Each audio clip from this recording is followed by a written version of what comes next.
Hey guys, welcome back to my YouTube channel. আৰু এইটোৱে হৈছে ফোনৰ বক্সটো মই আগতে আনবক্সিং কৰিছোৱে এইটো হৈছে ফোনৰ বক্সটো তাৰপিছত এইখিনি বস্তু ইয়াতে থাকে এখন কেছ মেমো হয় এইখন মেনু আৰু ইয়াতে কভাৰটো কভাৰ থাকে তাৰপিছত এটা পিন তাৰপিছত এইটো বক্সটো হ'ল আৰু ইয়াতে কেবলটো তাৰপিছত আৰু এইটো চাৰ্জিং পইণ্ট আৰু এই দুটা বস্তু ইয়াতে থাকে তলত তাৰপিছত এইখন থাকে তাৰপিছত এখন থাকে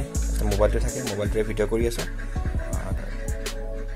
এইটো হৈছে মোবাইলটোৰ ফ্ৰণ্ট সাইড আৰু